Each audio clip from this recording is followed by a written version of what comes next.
కాబట్టి దీనికోసం అందరూ గ్రామీణ సంఘం కూడా మనము వాళ్ళకి ఏదైనా జరిగింది అనుకోండి, దానికి కూడా మనము శిక్ష ఏ విధంగా వేయొచ్చు అనేది ఎవరైతే దాన్ని చేశారో వాళ్ళకి అది కూడా ఇందులో ఉంది. కొన్ని అంశాల్లో లిస్ట్ కమిటీ తాలూకా ఎవరైతే తీర్మానం చేసుకున్నారో వాళ్ళందరూ మండల్ లెవెల్లో మనకు చాలా డిపార్ట్మెంట్ లో ఎవరి డిపార్ట్మెంట్ పనులు ఉంటాయి, అన్ని కూడా చేసుకుంటారు. కానీ ఇదంతా కూడా మన మానవ హక్కులకి భంగం కలగకుండా చేసుకునే ఒక కమిటీ.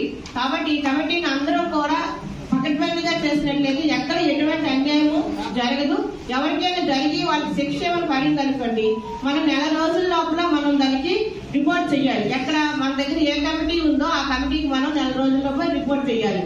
రిపోర్ట్ చేస్తే దాన్ని పరిష్కరించే బాధ్యత 90 రోజుల్లోపు ఉందన్నమాట.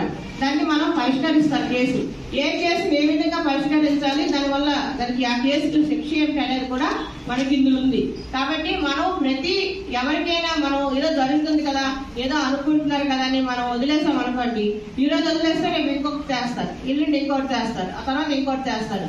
బాగా అయిపోయిన తర్వాత మాకు ఎప్పటి నుంచో ఇది మాకు జరుగుతుందండి, మేము చెప్పలేకపోయామంటే ఆ రోజు మీరు అంటారు. కానీ స్టార్టింగ్ లోనే దీనికి మనం యాక్షన్ తీసుకున్నట్లయితే ముందు ఏం జరగకుండా కూడా ఉంటుంది.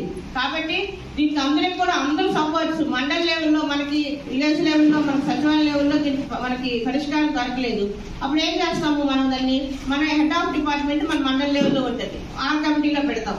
అక్కడ కమిటీలో కూడా జరగలేదు, మండల్ లెవెల్ కమిటీ ఉంటుంది. మన ఎంపీఓ గారు, మన మండల్ లెవెల్ నాన్ లాసరిగా మన ఎంఆర్ఓ గారు ఉన్నారు, ఆ కమిటీలో పెడతాం.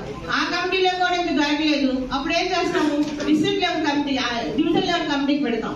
డివిజన్ లెవెల్ కమిటీలు జరగకపోతే డిస్ట్రిక్ట్ లెవెల్ కమిటీకి పరిష్కారం అనేది చేయడం జరుగుతుంది. కాబట్టి మనం సాయశక్తులు 100% మన ఏదైతే మన సచివాలయ స్థాయి కానీ మన గ్రామ స్థాయి కానీ కమిటీ ఉందో అక్కడే దాన్ని మనం పరిష్కరించుకోవాలి.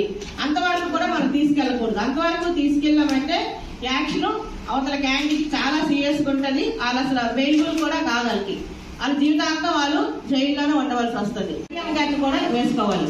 అట్లనే మనకి ఏపీఎం గారు వాళ్ళకు మహిళా శక్తి ఉంది కాబట్టి వాళ్ళు సభ్యులు ప్రతి గ్రామీణ సంఘం ప్రతి సచివాలయం దాంట్లో ఆవిడ ఒక మెంబర్ గా ఆవిడ ఉండాలి. అది వేసి తీర్మానం చేసి మళ్ళీ మాకు ఆ సంతకాలతో అన్ని కూడా మాకు సబ్మిట్ చేయాలి. అవన్నీ